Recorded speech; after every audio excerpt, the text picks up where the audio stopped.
You're listening to Telecast PH. Have you ever wondered how customer success and customer support differ in driving SaaS growth, and which one has a bigger impact on retention and revenue? Well, you're not alone, and you're going to find out right after the intro.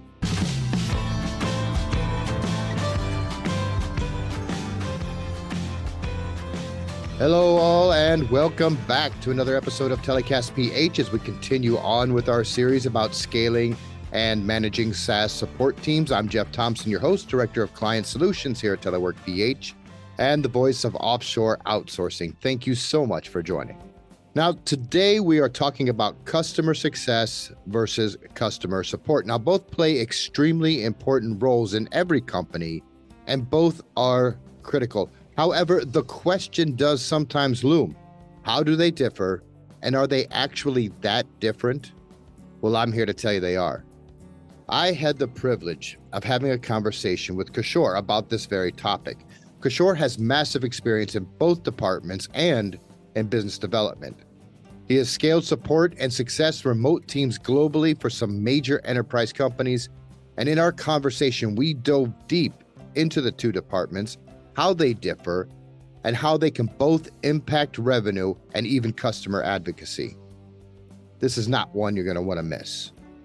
But before we get into it, I want to give a shout out to the sponsor of this podcast, Telework PH, a premier and award-winning BPO here in the Philippines. Telework PH, we build your team, you get the benefit. To find out more about how we can help you transform your support team, or if you're looking for a highly skilled virtual assistant in any area of your business, all you got to do is hop on over to www.teleworkph.com, or you can hit me up on LinkedIn. Just search Jeff Thompson, Director of Client Solutions at Telework PH and the voice of offshore outsourcing.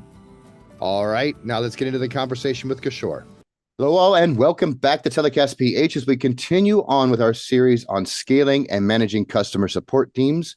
I have Kishore Balasubrmanyan here with me, who has extensive experience in building and managing both customer support and customer success teams for enterprise companies globally. And we'll be talking about the differences between the two and how to make each a success. Kishore, thank you so much for being here today. Thank you, Jeff. Thanks for inviting me. Oh, it's definitely an honor. Definitely an honor to have you here. Do you want to just go ahead and jump in and tell us a little bit about yourself and your experiences, which I know looking at your LinkedIn are quite extensive, but go ahead and let us know why we should listen to you. Yeah, of course. So my background is in primarily within customer success, and I have a unique blend of revenue management and pricing, having worked at Fortune 500 companies where I actually practiced pricing and revenue management strategies, and how do you kind of think about generating additional revenue. And also experience working at software companies where I led customer success and customer support teams, where the software is designed for both enterprise customers, but also SMB, the small and medium business customer segment. I'm currently working at a startup SaaS company, leading their customer experience team, helping to drive revenue, retention, customer success, and customer support. Well, you definitely answered my question, okay? Because with your extensive experience, I think that you will have a lot of value to add to our listeners, especially those support directors and people building success teams, whatever situation they may find themselves in. I think that they're really going to get a lot out of this conversation. So my first question for you is, could you please just go ahead and outline the core differences between customer success and customer support in an enterprise SaaS environment? Yeah, absolutely. It's a great question too, because we've seen the evolution of customer success over the last 10, 15 years as more and more companies have become SaaS from the original on-premise traditional software that they were selling. So it's become really crucial to have that differentiation between customer success and customer support. So particularly for an enterprise SaaS environment, I would say some of the core differences between success and support are customer success is usually a proactive team. So, it typically consists of customer success managers who are proactively reaching out to the list of customers that they have to maintain relationships with. They're driving outcomes of the product or service that that client would have purchased from that software company. And they're also usually entrusted with expanding the revenue component for that customer that they're dealing with. So that's kind of like the core of what a customer success team does. Whereas a customer support team is typically your classic reactive team. And what they Right. focus on is, you have customer support tech reps who are working on immediate issues or any kind of like bugs in the system that the customer might be reporting through support tickets. And that's really a kind of a near time reactive assistance. And they're not really kind of being proactive like a customer success team would be. So that's the kind of the core difference. And it doesn't really, matter what kind of software it is.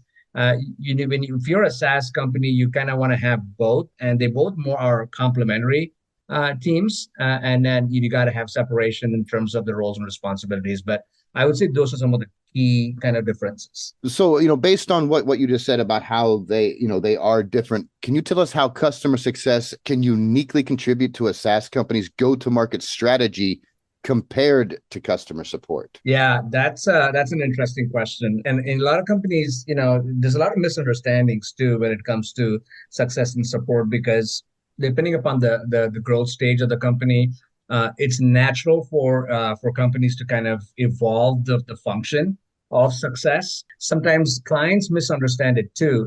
They think, oh, I've been assigned a customer success manager. I'm going to raise anything and everything that I need to with this Right. person, and they will handle it for me. And it's okay for the client to think that way because at the end of the day, they just want all their issues taken care of. But it's up to the software provider on how they're set up and who manages what. When it comes to go-to-market strategy, customer success can be like uniquely placed in how they contribute because again, they're a proactive team, so they're always building relationships with customers. It's not just a couple times a year, let me check in and see how you're doing. That's not going to get you far. So a customer success team has to, Okay. depending upon the nature of the software, they have to be constantly engaged with the customer, have deep understanding of what the customer's business is, and really be able to align that back to the company to say, look, these are the business requirements that they have. This is the kind of business strategy they have going forward. Understand their 1 year, 2 year, 5 year plan, and then map that back to the products and services that the customer success managers team is managing, right? So that way we're able to align between both parties on what is truly needed versus just dumping products and services on them that doesn't meet anybody's needs. So it's really important that the customer success team understands the customer's business so they can kind of make sure they're happy, focusing on retention, but also growing the customer base. Not just because you sold a product or a service one time, it doesn't stop there. You really have to make sure that the product is delivering value to them. And what are the areas of the customer's business that you think that your products and services will really add value to it? Those are some of the main areas where I think CS can uniquely contribute to the GTM strategy. So if I'm hearing this right, so success is more of overseeing the entire customer journey from end to end and Yeah, ensuring that they remain happy, but also being, taking the feedback that they may get throughout that journey back to a product, back to the company, and just working together. Like you said, if you're understanding your customer and you're understanding that their 1 year, 2 year, 5 year plan, then you're going to be looking ahead to see what or how the product or service that you're offering is going to help that company in the future. And then you can make those suggestions internally. absolutely. Yeah, I would just, go one step and say, while customer success team is focusing on that kind of relationship building and looking at proactively looking at the customer's business a little bit in the future, they have to work extremely closely internally with several teams. I think you nailed it. You said product engineering, marketing, their hands are everywhere to make sure that the list of customers that the success team is managing, that they get help from everywhere. They're kind of like the shepherding the troops from everywhere. And they work extremely closely with the customer support teams because at the end of the day, the customer is using your product or service and they will have issues that they will run into. And while customer support team is really driving the resolution of those support tickets, it's up to the customer success manager to really follow the escalations and make sure that those resolutions are being done on time. So it's a very close relationship with the support teams that they also have to manage. That is excellent. So yeah, I mean, definitely you said it right. Support is going to focus on resolutions and more of the retention on that end when things go wrong. Like you said, it's reactive. However, the success is going to be just making sure everything overall, to give it a high level look. Success is basically that, just that, making sure that all of the other departments are in sync together for all of these customers. Correct? Absolutely. So when you were leading large teams, like your 70 plus CS professionals, how do you define and measure success? Beyond NPS and CSATs, are there other metrics that you rely on to ensure effectiveness? Oh, absolutely.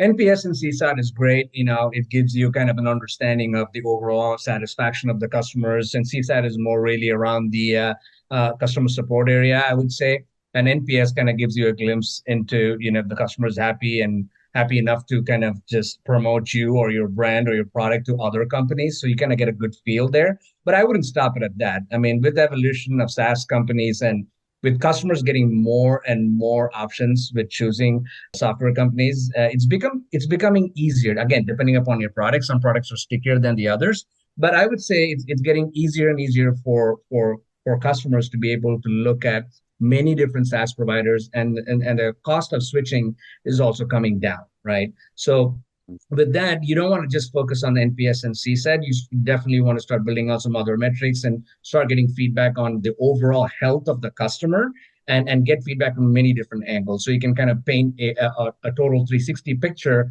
of what is going on in an account. So some of the things that the team and we look at in previous companies and also here is something around customer health score. So there are tools and technologies available now that are focused on customer success and managing the health of a customer.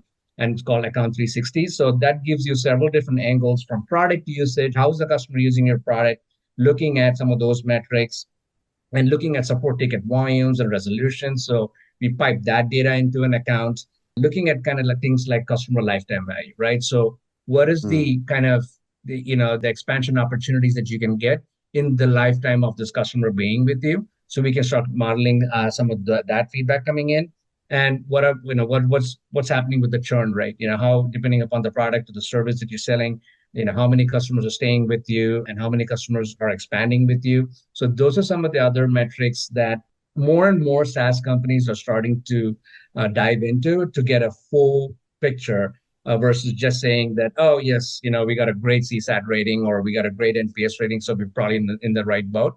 But if you don't look at some of these other metrics, you might be missing the total picture, and then some things may fall through the cracks, and then suddenly you're stuck with a client that is not wanting to renew your contract, and you had no idea what was going on. So it's very important that some of these other metrics are really looked at in a close basis, almost on a daily, weekly, monthly basis. Right, and exactly. You don't know what's going through the customer's mind unless they tell you. But they could be telling you, they could be giving NPS, they could be giving CSAT, saying, "Yeah, I had a great experience," but that doesn't mean that they're not sitting at home clicking on your competitors, comparing prices, comparing products, comparing services, right? So Absolutely. what? And yeah, and I was just going to say, you nailed it. I mean, if you're not in touch with your customers, and if you're not closely collaborating with them, some of those things you'll never really know, right? They could be talking to other vendors, and running some pilots and running some other kind of systems in parallel to see if they're getting advantages. And some of those things you'll never really know, which is okay. But the more you ingrain yourself inside of the customer's business and relationships at all levels, right? So one of the key things of customer success managers that they should be doing at any given account is not just focusing on a certain section of the business, or like certain stakeholders, like, oh, I'm just going to build relationship at the executive level. That's great. You want to know what's going on and you want to get that feedback from that level, but you also want to go down line, and you want to start building relationships at the mid management level, down to the operational level, to the folks who are actually using your software day in and day out, and spend relationships there and spend time with them to understand what's going on. And then you get an overall picture of what is really going on in that account and how the products are being used.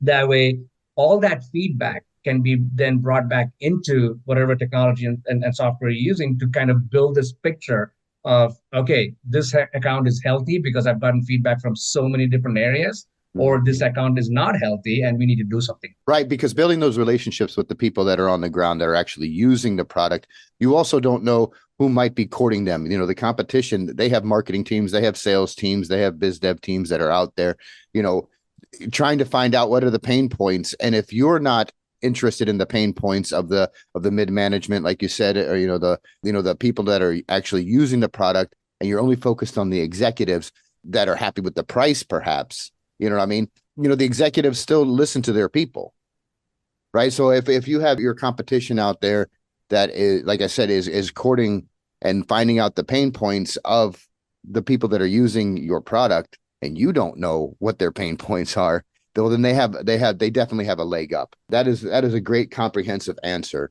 And I really appreciate that one. That I think that's a lot of value. But so, now I just mentioned about the pricing. So with your deep background, based on your LinkedIn profile, with your deep background in revenue and pricing, how do you view retention and expansion strategies within customer success and support? Are there specific tactics you prioritize for each? I know we probably covered some of that just now, but is there anything else that comes to mind? Yeah, no, I think it's a good point. Yeah, some of the things we kind of talked about, but if I were to kind of just like say handpick one or two specific tactics or strategies, again, depending upon the product that you're selling and the segment that you're selling into, it can vary. So, and what I mean by that is, an enterprise customer will require a specific set of tactics and strategies and how you manage that customer from a customer success standpoint, even from a customer support standpoint. And that can vary to a SMB segment where you may be, having a book of account that you're managing with 200-300 customers, and you might not be able to handhold all of them. And there are specific set of strategies and tactics where you use there that needs to be deployed in order to keep an eye on the health of those accounts too. So, but one of the things I would say that's common among, doesn't matter what segment it is, would be just checking in, right? So there are several different ways you can do that. You can run QBRs, ZBRs. You can do weekly, monthly check-ins. But the key there is, end of the day, is having a pulse of what the customer, what the experience is with your product and service. Like, you don't want to be just, like I said earlier, you don't want to be just a couple times a year, let me check in and see how things are going, or a renewal's coming up, let me actually go in and see how they're going. Right. Usually those things are too late in the game. You want to have regular check-ins. So I would say regular check-ins is a tactic that needs to be deployed. And depending on the segment of the customer, you could tailor the onboarding experience. You could have a VIP experience for customers of a higher caliber, where you're giving them access to your product teams, access to some of the features and functionalities that you might be getting ready to release, and then they're ready to test for you. Give them early access. Maybe they get some discounting because of that. But also looking at what's something that's missed, and I really wish more and more companies did this, would be really understanding the analytics of the product usage. So I've been putting a lot of attention around that to understanding how is the customer using your product. If you're deploying it and if you're running it as a SaaS and it's deployed in the cloud, you have access to how they're using your software. You should be diving deep into those metrics to understand how they're actually using it and what are they actually not using, if they're paying for certain features. And you got to be having discussions with customers to see why they don't find value in it, or did they not know about it. So you got to be continuous learning and education with the customer to make sure that that they get the full value from what they're paying. So those are some of the things that I would say, specific tactics you need to get involved with, and with dealing with any account. A lot to unpack there, and I want to circle back on a couple of points that you made. Yes, one is, of course, I do follow-ups with our clients, and I try to make sure that I time those follow-ups, not when, of course, we have longer contracts, but not just when there's a renewal, but also not when like their invoice is about to come out or it just came out a couple of days ago. You know what I'm saying? Because I don't, it's you may be sincere and genuine in that follow-up, or or that outreach to see how things are going, but if you don't time it right, the appearance of it, like, hey, I'm just following up to see if everything's okay because you haven't paid your bill. That's, those kind of tactics to strategically, like you said, strategically place your follow-ups and your outreach and your check-ins to make sure that they don't coincide with something that could be viewed otherwise. Absolutely, to your point, right? Those are the things that kind of derail the conversation, if you will, and then doesn't show that you're genuinely interested in the health of the customer. Whereas if you have conversations or if you have like some kind of weekly newsletters or something that actually tells the customer on how they're using the product and you're giving them insights into that, that may open up doors to say that, look, they're not just coming to me at the time of renewal or invoicing, but they're actually telling me how the products are being used, and we're having a value-based conversation. And that shows your deep care for them, that you really want them to make sure that you're getting the value that they said that the sales team promised during sales cycle, and Right. they're getting all of that what they purchased. Right. And if you're reaching out to them to say, hey, look, there's this feature that I see that you're not using, there's no extra charge for it. It's included. Is there any reason why you haven't explored it or looked into it? You know what I mean? To try to get that feedback from them, because that, as you said, and I like what you said, value-based conversations, because that is it right there. That is it in a nutshell. I believe when it comes to the customer journey is having those kind of conversations that the customer is walking away with something full of value, and knowing that, they're not, of course, there are times you want to try to upsell, you want to introduce new products, as you mentioned. If you want to introduce the new products or the new services that you may be coming out with, offer them a discount, offer them early access to these things, so that they're always feeling that value coming from the company. So you are known for building strong customer and partner alliances. Like I said, I stalked your LinkedIn like crazy. What are some best practices for creating customer advocacy, and how do these approaches differ between success and support functions? Yeah, that's a great question. And, a lot of companies don't pay attention to this piece, the advocacy piece, and I think it's really, really critical. Again, goes back to the kind of relationships that you're building with your customers. And if there's a genuine relationship being built, and the customer gets the understanding that you really care about their business, that you really are invested in making sure that they're successful using the products and services, and you're not just there to shove more product down their throats, or let's just kind of get the renewal and move on. If you build that strong connection, they will become your advocates, and they will gladly give you the time to create a case study or put out an article, or do a joint collaboration. And again, what you're really doing there in those kind of situations is celebrating their success, right? Again, it's about the customer, not about you or about your company.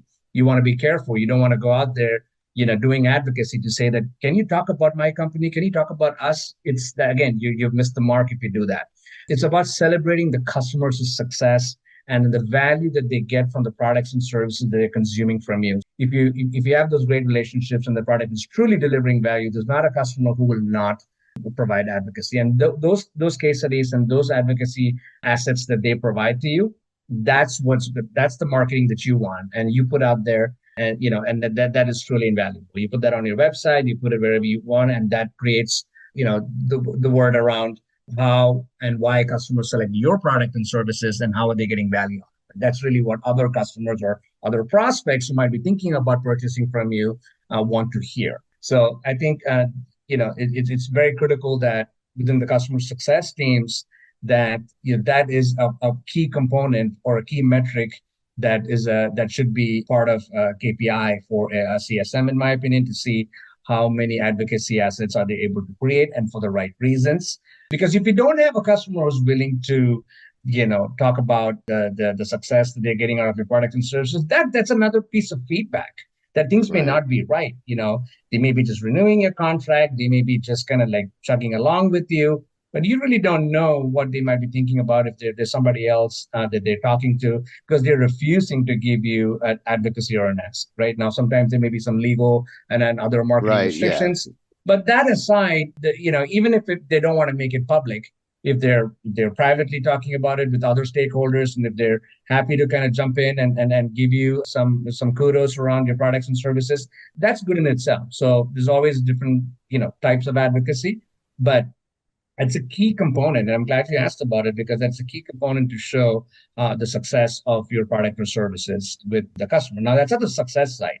You asked about how does that differ from a support angle, and from a support angle too, this is important, and it may not be a true advocacy, but then, when you resolve customer tickets and when you maintain or exceed the SLA, that you promised during the sales cycle that you're going to be delivering, and that's really what they're buying from you. End of the day, in the SaaS world, they're really buying an SLA. If you're going to maintain a product or service for them, you have to constantly monitor those metrics and let the customer know where you're falling short, where you're actually meeting or exceeding your metrics, and you're always making it, because let's face it, there's not one company is always going to hit all the SLAs at all times. So it's how you address those gaps and what you make available to for the customer to see, so they know that you guys are constantly evolving and making your processes better to meet that side of the business too. So that goes a long way in how advocacy, and that leads to advocacy as well. So it's really important that success and support work together to keeping a customer happy, and it's not just one side of it. Yeah, I'm glad that you answered it in such a way, in the way that you did, by separating the two, because it is, you're right, it is extremely important for any company. And I want to circle back to what you said, and it just put a light bulb on in my head. When you said, you don't want to talk about the company. We're not saying like, look what we were able to do for this guy. You want the customer to be able to tell their story and say, this was how I was successful using this product, right? You want to say, Absolutely. this is the, you want them to talk about, how, or what pain point was solved for them, and, and how happy they are. Let them talk about their success rather than the success of the company, right? But then on the other hand, I always say this, I say it almost every podcast, is, when it comes to, customer support, and the advocacy, it can really work against you, because like I always say, customers these days have this huge megaphone called social media, and they love to talk about their bad experiences, but they also will talk about their good experiences. And those are things that I think also should be monitored. You know what I mean? Typing in keywords or searching keywords to find out, if somebody is complaining about your service or product, and how that can be fixed. Absolutely. I think you nailed it there when you talked about social media. I mean, the customers are there in all mediums, and they will find different ways to talk about, their unhappiness or their satisfaction. And it's also critical that companies maintain presence in all these different channels, so they get to hear directly from the customers. And if they see something that they should be taking action, you don't want to let that fester. So it's important that you meet the customer where they are. Again, that's really what this comes down to, right? So it's not just one channel of communication. Your customers and the users of your product too.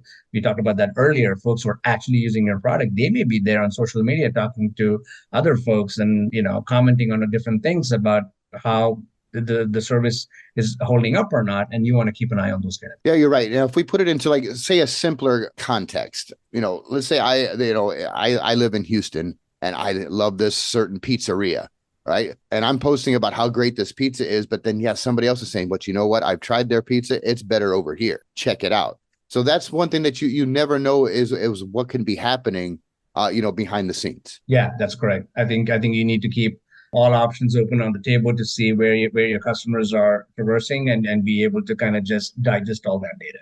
I want to circle back to another thing that you had said in the beginning of your answer, when you were talking about, are the customers willing, to give those, like, testimonials, to give that social proof, I guess you would say, to put on your website. I know that, like in our business, in the BPO business, we have a lot of NDAs, and, we don't take offense to that. There's just, certain avenues, or, certain lines that just, don't need to be crossed. They don't want either their customer base, or perhaps, other businesses, especially their competition, to know some of their strategies that they're using outsourcing, that they're using, overseas, help to, help cut costs and streamline efficiency, or whatnot. However, for those that, that you don't have that NDA, they really have no issues with telling everybody, but yet they don't want to. If you approach them and say, hey, can we get some social proof? Can we get something out of you, or can we post your company's logo on our website? And they flat turn you down. How do you approach that situation? Yeah, and in my experience, I've dealt with several clients who, for whatever the reason might be, they don't want to do that. All the KPIs that we measure indicates it's a successful relationship. The customer is healthy. They're actually getting value from the product and the service that we're delivering. they just are, they, for whatever their internal reasons are, which is fine, that they don't want to put anything on social media, because if they do it for one vendor, they may have to do it for several other vendors. So they just don't want to go down that path. And that's totally understood. So what we do in those situations is we just, depending upon the size of the customer and then the nature of the relationships, we ask them for internal feedback that we could use, right? So it doesn't have to be outbound and where we put everything on the outside, but can we, as a company that providing the product or the service, get a few words from the top stakeholder or from mid-management, wherever we want to go get that, be it in a setting, but in a physical meeting that we are with other stakeholders from our company, or in a virtual meeting where they're actually saying a few things or sharing with us some results, some successes that they've had. And that's good to hear, right? You don't want to be just the customer success manager hearing that and saying, go back and say, oh, they said this to me. Well, where's the proof, right? You want to bring other folks within your team members, maybe an executive in your team is coming to that meeting, and you want to prep the client. You want to be like, hey, we understand that, you don't want to do any outward motions on this, but it'd be great if you could just celebrate some of the successes that we have had on this call. I have my executives joining the team. It'll be great for them to hear from you. And those are some of and if they say, and in most cases, they will say yes to that because they know it's not being used outward. And that's a true indication that the relationship is in the right spot, the products are providing value, and you hear it directly from the customer, and others in the company that you're with have also heard. Excellent answer. I love that. And there's a lot of value there. Appreciate the deep dive onto that. So moving on, so customer success and support each have unique challenges, which I'm certain you have encountered quite a bit. Could you share some complex scenarios that you've managed and how your approach to problem solving varies between these two areas? Yeah, that's an interesting question. And the complex scenarios can pop out of nowhere too, and then you can catch you off guard. I've been in several situations, but one thing I would say that kind of, if I were to kind of just, look at the several different experiences I've had dealing with customers and working with customers from a success angle and from a support angle, my short of that would be, get your customer success teams involved early on in the process. Now, it can be, depending upon if it's an enterprise or SMB, you can have some digital ways to do that. I don't know if it's enterprise, you got to have more of a human-led way to do this. But what I mean by that is, getting customer success involved early on. And what that means is starting from the sales cycle. So you have a sales team dedicated in talking to the customers. It could be a new logo or a new prospect customer they're going after, or it could be expansion into an existing customer. You want the CSMs to be involved right up front, so you get the feel for the customer and you see what your sales team is actually promising to deliver. You want to have a seat at the table to make sure that you bring the customer's perspective into it, and you're not just going down the path which is going to set up the customer for a failure. So you want to start there, and then from sales, once the sale is done, then you move to the onboarding and implementation phase, where there's another team that will come in and implement that product or service for that customer. You want to have CSMs involved in there too. Now, the level of responsibility can vary on what they need to be doing during those different stages, but having a CSM involved in that process also is helpful. So you're kind of overseeing the delivery process of that implementation. And then, of course, once the implementation is done, it's game on for the CS, right? Because now steady state, that's when customer support and customer success really come into action, making sure that everything that has been promised and delivered is holding value to it. And then you continue on the relationship from there. So I would say, in complex scenarios and in complex customers, you want to have such a setup where your customer success is not just handed something at the end of delivery and say, here you go, here's your customer, we have sold them, we have implemented them, now it's for you to handle. Right. I've been in those situations. What I would recommend companies do it is just basically front load the customer success team early on, so you'll really understand what the customer is going through at all stages. I like what you said about overseeing the delivery. You're making sure that all the boxes are ticked, along the way. And then plus, as the delivery is going on, you can be checking in with the client, making sure that they understand everything, making sure, how was the delivery, how was the setup for you? You know what I mean? For instance, here, at Telework PH, whenever we onboard a new client, I do the sales, I close the deal, we get the contractual stuff out of the way. And then the next step is, yes, I'll go over to recruiting and then put in the order for the recruitment team to start their sourcing and going through everything. But in the interim, then we start the onboarding process. And that's where, our account manager comes in. Our account manager, Marie, she will have the first call with them, but I'm still overseeing that entire journey, that entire onboarding process. And I'm checking in with them to make sure, hey, how was your call with Marie? Was it good? Do you understand everything? So, we get all of these different touch points as we go along. And then boom, to the first day when the VA or the team begins, production or begins training. You know what I mean? We've covered all of the touch points, and everything is, there's the connections, the communication is set up, everything is there. And then after that first day, I like to reach out and say, okay, how has your journey been so far? How's everything going? What do you think? Of course, I use different language right now. I'm being real professional in a podcast, but when I'm talking to my clients, we're using everyday language. We're just talking, together. Hey, how did it go?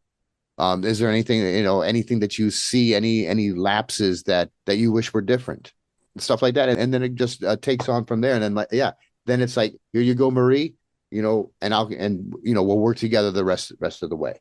Yeah, absolutely. You nailed it. I mean, and if you put yourself in the customer's shoes, right? I mean, that's when that you start building trust early on, right? So from a customer standpoint, if you don't have such a model, the customer is usually nervous, right? Doesn't matter how big of a customer, how small of a customer that is, based on their size.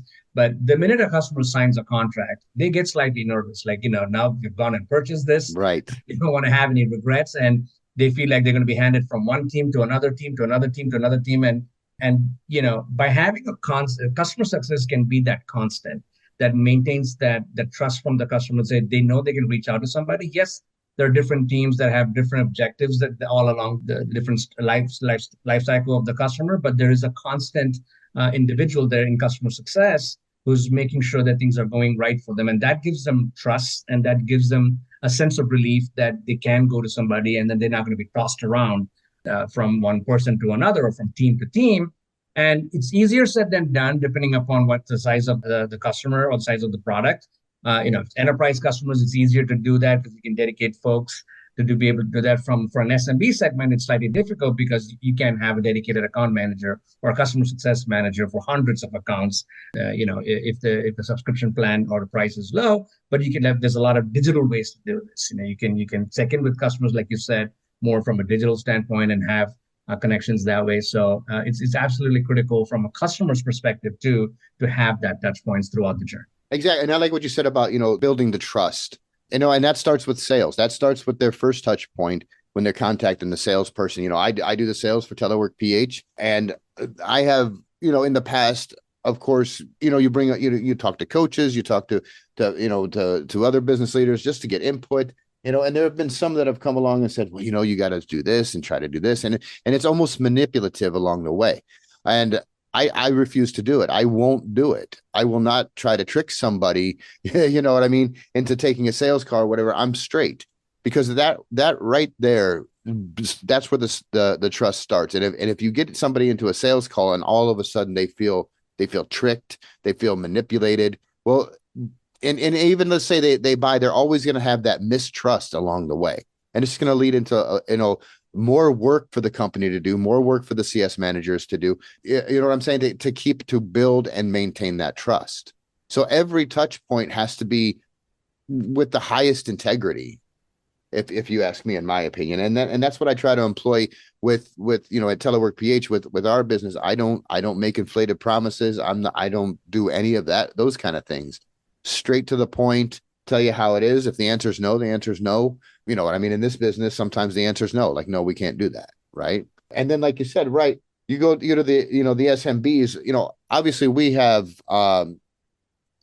we have two different, stages, I guess you would say, or it's not a division, but, there's two layers when it comes to Telework PH. We have our enterprise clients, which, like you said, yes, there's dedicated, operations managers, dedicated people that are overlooking that, workforce managers and everything else. However, for, we have a lot of accounts that have just like a single VA or two VAs, virtual assistants that are working for them.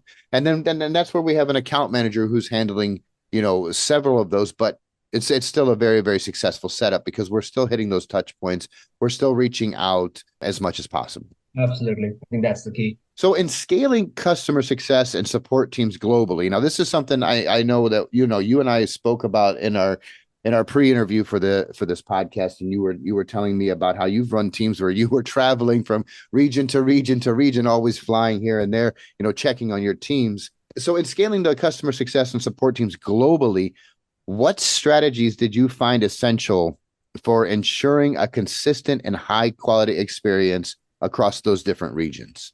Yeah, great question. It's the world is more and more global these days, right? I mean, you could have a software company that's positioned out of US, for example, but you're selling, anybody can download and start using that software if that's how it's Right. designed in a different part of the world.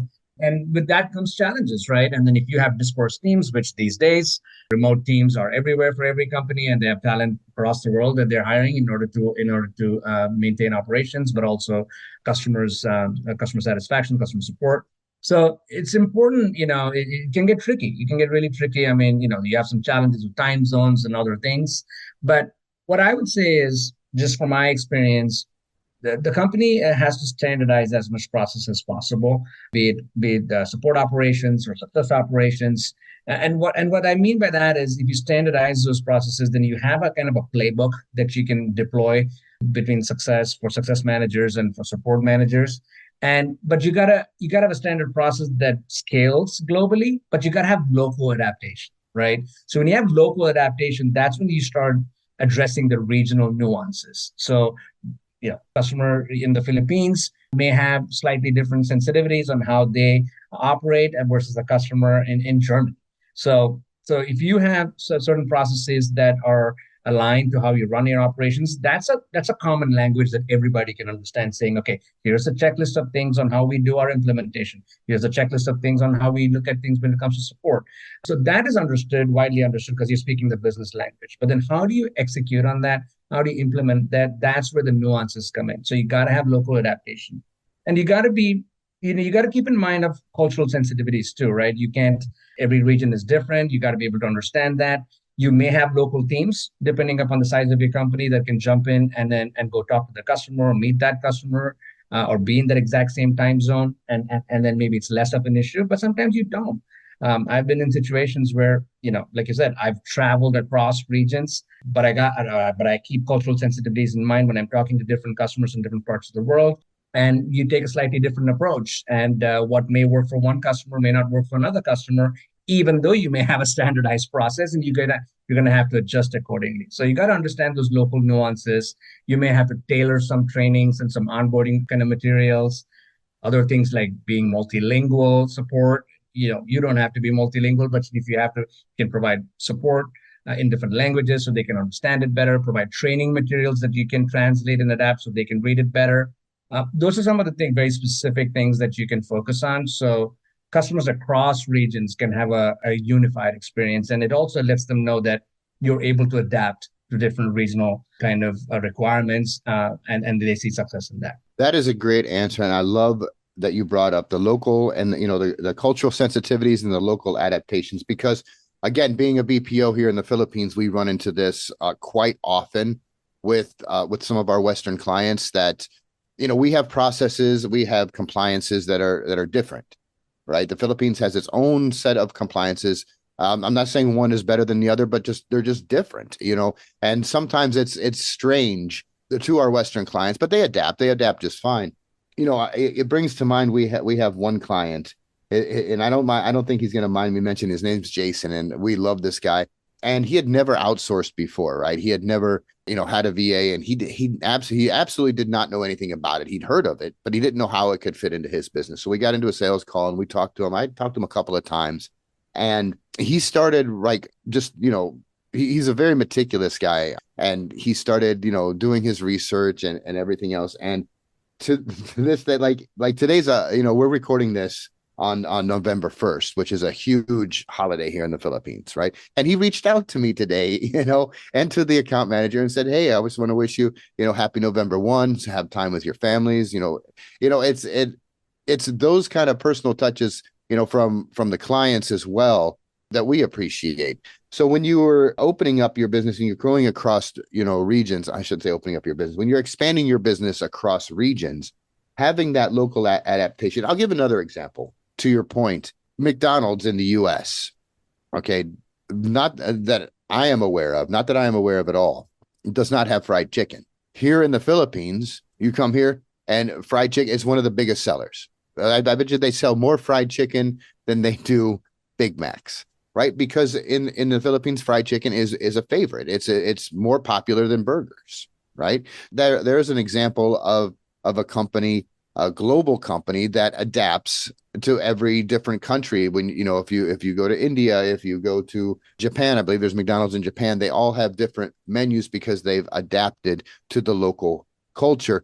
And so when you're setting up shop and setting up your product or service in different areas, from what I gather from what you're saying is that's an important step, is to understand the local culture and the sensitivities and adapt to that, and that will lead to more success. 100%, and it's not just like doing the sales cycle or doing the onboarding cycle. Customer success is something that needs to bleed throughout the company at all levels within the company, right? So all the way from your stakeholders down to everyone else working in the company that, has to understand customer sensitivity, and especially if you're a global customer, right? So you got to be able to adapt that. So you can't have just a customer success team that is so great with cultural sensitivity, and they operate with such understanding local nuances, and then you bring back some of the issues with product and engineering and support that you need help with, and they don't understand that concept, right? So you got to have stakeholders that understand that you are a global company, that, hey, look, this customer is 14 hours ahead, and when they get on a call to talk about support issues, it has to be somewhere between this time and this time, and you're going to have executives at all those different teams be able to understand that and set up teams accordingly, right? So you're able to meet the demands of the customer, if you truly want to be a global customer, and if you're providing service from different parts of the world. Because let's face it, you can't have teams in every region managing customers for that region. You're going to have dispersed teams. So it's important that that piece is fully understood throughout the company and not just one team. And this is a really important topic for any SaaS company that maybe, startup right now that is looking to go global, or take things beyond just their local region, that they really should hone in and understand. Okay, so moving on, how do you see customer success and support collaborating with other departments? I think we touched on this earlier, but the other departments like products and sales, to maximize revenue impact, are there processes that you've personally implemented that have worked particularly well? Yeah, no, I think that is a very important question that you ask. And, like I said earlier, customer success is something that every department in the company should understand, should be centered around the customer. If you're a product-led company, and if you're providing a service, if you're not customer-centric, and if that's not bleeding throughout the company, then that's a problem that needs to be solved for right away. But, some of the processes that I've always kind of stayed close to and put in place is working very closely with product and engineering teams in order to make sure that our internal teams understand the feedback that customers are providing, right? Be it through support tickets, be it through interactions with folks who are actually using your product, some of the features that they may think that might be beneficial for them. So you got to have mechanisms and processes in place in order to gather that feedback. And not just gathering that feedback, but what are you going to do about it? As customer success, you're uniquely placed in front of the customer, and you have this customer 360 view of all the different things that are happening, and you get all this different feedback from so many different places. You got to find a way to create a process and bucket those responses and go to the right teams. And then once it goes to those teams, you don't want it to go to a black hole, right? Most companies, they end up kind of just like, great, thank you for that feedback, we're going to move on. Well, you got to do something about it, and not saying that every single request from every single customer is going to be met, but you got to find ways to bring teams together and have a discussion around that at whatever cadence it may be. You got to have user feedback sessions where you bring other stakeholders, and this is where customer success really shines, is bringing other stakeholders inside of the company, and having an opportunity for customers to give feedback directly or through different means, and then going and taking action, right? Because you got to close that feedback loop so customers understand that not only are you just generating feedback, but you're actually going to do something about it. And it could be that, Absolutely. And it could be the answer is that, and they understand that customers know that every single thing that they ask for is not going to be met. You're going to have to create, if you're scaling the company, you're going to have to meet the demands of, if majority of your customers are asking for one particular feature and they think it's valuable, you product team should probably be considering that. So it's those kind of things that you very close the feedback loop of customers that gains that trust that, hey, look, they're not just like maintaining what they sold to me, but they're also taking feedback to trying to improve the product and provide additional services based on my feedback, based on our feedback, or a community of feedback from customers. And that's really what's powerful for customers to understand that. And then customer success is uniquely placed in playing that key role in orchestrating that feedback and closing the loop on that. Love it. And you hit the nail on the head there. Actionable insights. You see it in so many companies, and I've been involved in that, but as a customer, I've been involved in that, where they gather all of this information, they gather all of this data. And, I've even worked with some clients in the past that have been like, we got to have this data, but then they don't interpret it. They don't do anything with it. They don't move forward with it. You have to take this data. If you're going to gather it, do something with it. What kind of actionable insights can you get out of this? And then, and go back to the customer. I'm certain you've encountered a lot of feature requests, for certain products and stuff like that along the way. And no, you can't take all of them. If you have just one person that says, hey, I would like this feature turned on, or hey, I would like this feature turned off, or I think it would be better. Okay, if we have one person saying that, well, that might not happen. But if you've got 20, 30, 40, 50, whatever, saying that, let's turn this feature off because it's just useless. Then like you said, you're going to close that feedback loop. You're going to come back to them and you're going to say, okay, that was a great, we gathered all that information. We gathered that data. This is what they're saying. This is a suggestion. You take it back to product, you work with product, and you say, okay, yeah, let's maybe that'll help streamline. Maybe it'll make the app work a little bit faster or better. Yeah, 100%. And I think, it's one of the challenges that I've seen that a lot of companies struggle with is what do you do with that feedback, right? And again, I said customer success is something that every different team should be kind of thinking about. So be it product or be it engineering or be it marketing, you got, you can't just win a customer, you can't just do a sale and move on. You got to really maintain. So every department, every team has to allocate a certain amount of budget or a certain amount of effort and time from that team to dedicate to existing customers and satisfying existing customers' needs.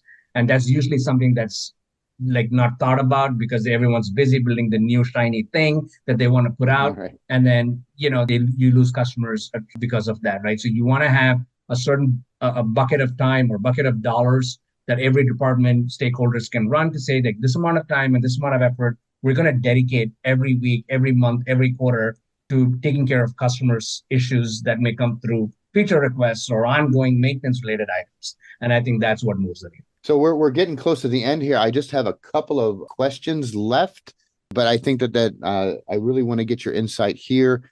What trends do you see shaping the future of customer success and support in SaaS, and how should leaders prepare their teams for these changes? And as we're looking into 2025, what sort of trends do you see that might be popping up? That's a great question. And like I said earlier on, customer success is, it's going through its evolution, right? It's been going through its evolution for the last 10, 15 years, ever since more and more SaaS companies have come in and then, gone to a subscription business.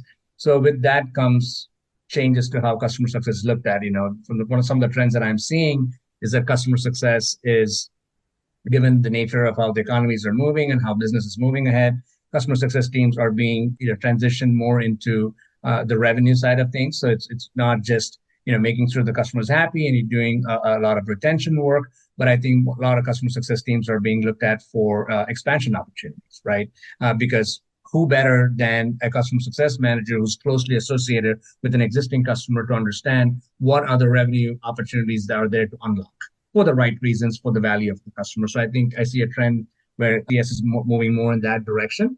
That's one. And then, not to sound cliche, but obviously AI and automation is a hot topic for several different industries, and customer success and customer support is by no means, an area that it won't help. We are already starting to see how AI and automation is providing benefits in day-to-day work for agents, let's say for customer support agents or customer service agents, be it a BPO or internal teams. A lot of mundane tasks are being automated, and that's Right. going to continue. It's not going to stop, and it's going to get better and better. So agents can be more strategic about the work that they do and how they talk to customers or work with customers, and let some of these mundane tasks be automated and for the right reasons. So that is happening as we speak. And then I think a couple of other areas is self-serve, I would say. I think from a customer's perspective, if you look at it, they're just inundated with the number of technology vendors that they have to deal with, be it apps or be it, technologies that they have to work with for their business. They're kind of fatigued in terms of this number of software that they have to keep up with. So I think from that perspective, the trends that I'm seeing is, companies are putting a lot more effort in investing self-serve options. So how much of, a customer can self-serve themselves and in what areas can they provide? And AI comes in to help there too, to provide insights in how the business is running using those software. So you don't really have to reach out to a human every single time. How much of it can that be self-serve? So that's a big trend. And I think, no matter what technology and how much AI moves forward, there's always a human element. So without forgetting the human engagement and the human touch base, that's also important that companies know that that's something that they cannot be forgotten. So I see companies, while they're adopting AI and automation, they're also placing emphasis on the human element and making sure that doesn't go. That is great. And I agree with you a lot. Me being an old guy, and this is another thing that I do mention a lot of podcasts. I constantly forget passwords. I didn't used to, man. My mind used to be a steel trap, but now, misplace them or I forget my passwords. So it is much easier for me to, in this age of instant gratification of wanting instant answers, it's a lot easier for me to just log in and be able to have an AI or a chatbot tell me what's the process rather than waiting in a queue and then talking to a human, explaining everything. You know what I'm saying? And then how can I do this? When they can just give me the instructions, I can do it myself. Very, very simple. Click forgot password, enter this, whatever. However, it is important to keep the human element in there because, there are more complex issues. And I'm seeing that a lot of companies are now understanding this. You know what I'm saying? That they're using the AI. Like you said, it's not going anywhere. It's not going away. It's only going to get better. It's only going to get more streamlined. And that comes from the customer feedback. They don't know how to make it better until the customers tell them how to make it better. And it's going to get better, but also, keeping the human in the loop for the more complex issues, for the more sensitive, things that could come along for whatever, issue may arise, having that empathetic person to talk to and to, and circling back to what you said, eventually close that feedback loop. So we are out of time, but Kishore, if you want to just please just wrap this up with any kind of advice that or points that you would like to give other support directors or success leaders out there that could be struggling and that are tuning in and listening. What kind of final words would you want to leave them with? Great. Thanks for asking that, Jeff. I think my suggestion, things are moving fast in this space too, with technology going really, really leaps and bounds. So I would say step back, reassess how things are going with the teams, understand from your company's standpoint, the products and services that you are delivering to customers, how's that going to change in the near term? And how do you need to upskill or reskill your teams? Focus on that piece, focus on the digital aspect of things. If your teams are not fully up to speed with technology, I would recommend, investing in educational courses for your team so they understand what's coming and how they can adapt. And technology is your friend. Use technology to the best of your ability so that you can maintain customer relationships and customer health. But at the end of the day, don't forget the human element. Always check in with your customer, talk to them from time to time, and make sure everything is going good. Because no matter what technology plays a role in the future, you have to maintain that element that brings it all together.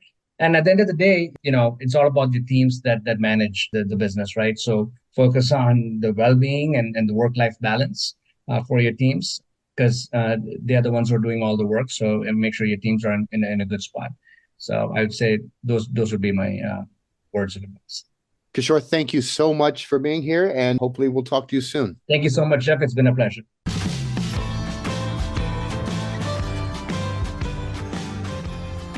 And that's going to wrap it up for this edition of Telecast PH. Thank you so much for listening. I've been Jeff Thompson, and if you're ready to explore what offshore outsourcing can do for you with a remote team or a virtual assistant for your business, check us out at www.teleworkph.com or connect with me on LinkedIn. And until then, may the force be with you.